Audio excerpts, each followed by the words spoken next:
ಭೀಕರ ವಿಮಾನ ದುರಂತದ ಘನಘೋರ ಘಟನೆಗಳು ಒಂದೆರಡಲ್ಲ, ಒಬ್ಬೊಬ್ಬರದ್ದು ಒಂದೊಂದು ಕಣ್ಣೀರ ಕಥೆ ಇದೆ. ದುರಂತದ ಸ್ಥಳದಿಂದ ಟಿವಿ9 ಗ್ರೌಂಡ್ ರಿಪೋರ್ಟ್ ನೀಡಿದೆ, ಬನ್ನಿ ನೋಡೋಣ.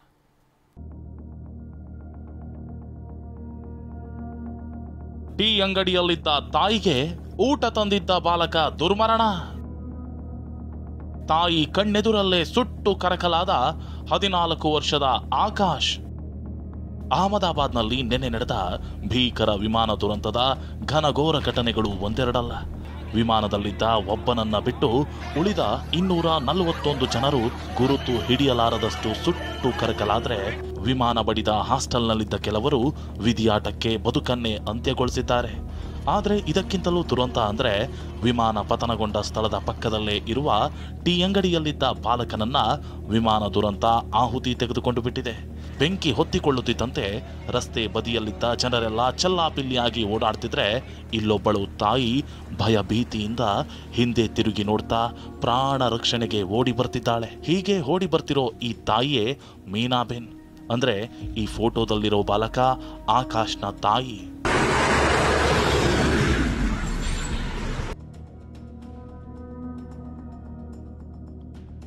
ಅಹಮದಾಬಾದ್ನಲ್ಲಿ ನಡೆದಂತಹ ಭೀಕರ ವಿಮಾನ ದುರಂತದಲ್ಲಿ ವಿಮಾನದಲ್ಲಿದ್ದವರು ಮಾತ್ರ ಸಾವನ್ನಪ್ಪಿಲ್ಲ, ಅಥವಾ ವಿಮಾನ ಯಾವ ಕಟ್ಟಡಕ್ಕೆ ಅಪ್ಪಳಿಸ್ತು ಆ ಕಟ್ಟಡದಲ್ಲಿದ್ದಂತಹ ವಿದ್ಯಾರ್ಥಿಗಳು ಮಾತ್ರ ಸಾವನ್ನಪ್ಪಿಲ್ಲ. ಕಟ್ಟಡದ ಹೊರಗೆ ಸಣ್ಣ ಅಂಗಡಿಯನ್ನು ಇಟ್ಕೊಂಡು ಜೀವನ ಮಾಡ್ತಿದ್ದಂತಹ ಓರ್ವ ಮಹಿಳೆಯ ಮಗ ಕೂಡ ಸಾವನ್ನಪ್ಪಿದ್ದಾನೆ.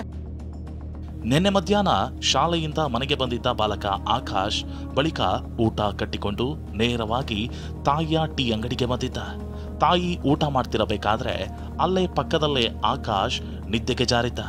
ಆದ್ರೆ ವಿಧಿಯಾಟ ಆತನನ್ನ ಚಿರನಿದ್ದೆಗೆ ದುಡಿದೆ. ಎದೆ ಎತ್ತರಕ್ಕೆ ಬೆಳೆದ ಮುದ್ದಿನ ಮಗ ತಾಯಿಯ ಕಣ್ಣೆದುರಲ್ಲೇ ಸುಟ್ಟು ಕರಕಲಾಗಿದ್ದಾನೆ. ಇದೇ ಸಿವಿಲ್ ಆಸ್ಪತ್ರೆಯ ಅಹಮದಾಬಾದ್ನ ಸಿವಿಲ್ ಆಸ್ಪತ್ರೆಯ ಬಳಿ ಅವರ ಕುಟುಂಬಸ್ಥರು ರೋದನವನ್ನ ನೋಡ್ತಾ ಇರಬಹುದು.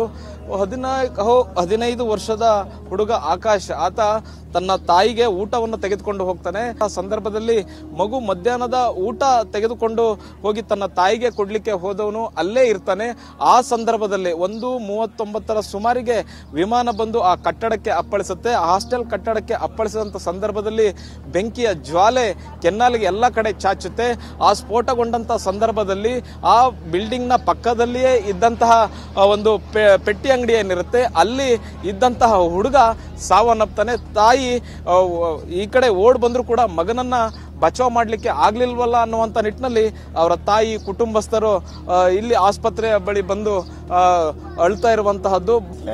होटल है चाय की होटल था, वो लड़का पढ़ाई करने जाता था वो स्कूल में, तो 12 बजे आके वही उसकी मम्मी के पास सो रहा था. 8वीं क्लास में पढ़ रहा था. अच्छा. नहीं, पहले से नहीं था. वो स्कूल जाके आया के बस घर पे गया, खाना लेके उसकी मम्मी के पास आया और सो रहा था वहीं पे सो रहा था. हाँ, झाड़ के नीचे सो रहा था. ಮಹಾ ದುರಂತಕ್ಕೆ ಸಾಕ್ಷಿಯಾದ ಅನಾಥ ಮೊಬೈಲ್ಗಳು, ದಾಖಲೆ ಚಿನ್ನಾಭರಣ. ವಿಮಾನ ದುರಂತ ಸ್ಥಳದಿಂದ ಟಿವಿ9 ಪ್ರತಿನಿಧಿ ನೀಡಿದ ಗ್ರೌಂಡ್ ರಿಪೋರ್ಟ್ನಲ್ಲಿ ಹೃದಯ ವಿದ್ರಾವಕ ಸಂಗತಿಗಳು ಎಂಥವರನ್ನ ವಿಚಲಿತಗೊಳಿಸುತ್ತೆ. ವಿಮಾನ ಪತನದ ಸ್ಥಳದಲ್ಲಿ ಮೊಬೈಲ್, ಚಿನ್ನಾಭರಣ, ಪಾಸ್ಪೋರ್ಟ್, ಐಡಿ ಕಾರ್ಡ್ಗಳು ಘನಘೋರ ದುರಂತಕ್ಕೆ ಸಾಕ್ಷಿಯಾಗಿದೆ. ಈಗ ನಾನು ಏರ್ ಇಂಡಿಯಾ ಪತನವಾದ ಸ್ಥಳದಲ್ಲೇ ಇದ್ದೀನಿ. ಇಲ್ಲಿರುವ ಕಟ್ಟಡ ನೋಡಿ. ಆ ಕಟ್ಟಡದ ಮೇಲಿನ 2 ಮಹಡಿಗಳಿಗೆ ಡಿಕ್ಕಿಯಾದ ಬಳಿಕ ಅಲ್ಲಿನ ನೀರಿನ ಟ್ಯಾಂಕ್ ಕೂಡ ಹಾನಿಗೊಳಗಾಗಿದೆ. ಬಳಿಕ ವಿಮಾನ ಮರಕ್ಕೆ ಡಿಕ್ಕಿ ಹೊಡೆದಿದೆ. ಬಳಿಕ ಇಲ್ಲಿ ಬಿದ್ದ ವಿಮಾನ ಛಿದ್ರವಾಗಿದೆ. ನಾನು ಇನ್ನೊಂದು ಮಾಹಿತಿ ನೀಡೋದಕ್ಕೆ ಬಯಸ್ತಿದ್ದೀನಿ. ಇಲ್ಲಿ ರಕ್ಷಣೆಗೆ ಬಂದಿದ್ದ ಜನರ ಬಳಿ ಕೆಲ ದಾಖಲೆಗಳು ಹಾಗೂ ಪ್ರಯಾಣಿಕರ ಮೊಬೈಲ್ ಫೋನ್ ಕೂಡ ಇದೆ. ಹಲವು ಐಡಿ ಕಾರ್ಡ್ಗಳಿವೆ. ಕೆಲ ಚಿನ್ನಾಭರಣ, ಹಣವನ್ನ ಕೂಡ ಜನರು ಸಂಗ್ರಹಿಸಿದ್ದಾರೆ. ಇಲ್ಲಿ ನೀವು ನೋಡಬಹುದು, ಇಡೀ ವಿಮಾನದ ಅವಶೇಷಗಳು ಇಲ್ಲಿ ಚದುರಿ ಬಿದ್ದಿವೆ. ಇಲ್ಲಿನ ದೃಶ್ಯ ಭಯಾನಕವಾಗಿದೆ. ಈ ಕಾರ್ಯಾಚರಣೆಯಲ್ಲಿ ಭಾಗಿಯಾದ ಜನರಿಂದಲೇ ಮಾಹಿತಿ ತಿಳಿಯೋಣ. ನಿಮ್ಮ ಕೈಯಲ್ಲಿ ಫೋನ್ ಇದೆ. ಇದು ಪ್ರಯಾಣಿಕರೊಬ್ಬರ ಫೋನ್ ಆಗಿದೆ. ಆವಾಗಿನಿಂದ ರಿಂಗ್ ಆಗ್ತಿದೆ. ಅದರ ಡಿಸ್ಪ್ಲೇ ಕೂಡ ಹಾಳಾಗಿದೆ, ಆದ್ರೂ ರಿಂಗ್ ಆಗ್ತಿದೆ. ಇಲ್ಲಿ ಹಲವು ಬ್ರಿಟಿಷ್ ಪಾಸ್ಪೋರ್ಟ್ಗಳು ಸಿಕ್ಕಿವೆ. ಇವುಗಳಲ್ಲಿ 8 ರಿಂದ 10 ಪಾಸ್ಪೋರ್ಟ್ಗಳು ಸಿಕ್ಕಿವೆ. 80 ರಿಂದ 90 ತೊಲೆಗಳಷ್ಟು ಚಿನ್ನ ಸಿಕ್ಕಿದೆ. ಅಲ್ಲದೆ ಸುಮಾರು 80 ರಿಂದ 90 ಸಾವಿರ ರೂಪಾಯಿಗಳಷ್ಟು ಹಣ ಸಿಕ್ಕಿದೆ. ಇವೆಲ್ಲವನ್ನ ನಾವು ಸರ್ಕಾರಿ ಕಚೇರಿಗೆ ತಲುಪಿಸಿದ್ದೇವೆ. ಇನ್ನುಳಿದ ವಸ್ತುವನ್ನ ನಾವು ಹುಡುಕಿ ಸಂಗ್ರಹಿಸಿದ್ದೇವೆ. ಇಲ್ಲಿ ನೋಡಿ, ಫೋನ್, ಟ್ಯಾಬ್, ಚಾರ್ಜರ್, ಚಿನ್ನಾಭರಣ, ದಾಖಲೆಗಳು, ಇಂಥ ಹಲವು ವಸ್ತುಗಳು ಇಲ್ಲಿ ಸಿಗ್ತಾ ಇವೆ. ಇದನ್ನ ನೋಡ್ತಾ ಇದ್ದಂತೆ ಎದೆ ಜಲ್ಲೆನ್ಸತ್ತೆ. ಏರ್ ಇಂಡಿಯಾ ವಿಮಾನ ದುರಂತ ಮೃತರ ಕುಟುಂಬದವರನ್ನ ಮಾತ್ರವಲ್ಲ, ಇಡೀ ದೇಶದ ಜನರನ್ನ ಒಂದು ದುಸ್ವಪ್ನದಂತೆ ಇನ್ನಷ್ಟು ವರ್ಷಗಳ ಕಾಲ ಕಾಡಲಿದೆ.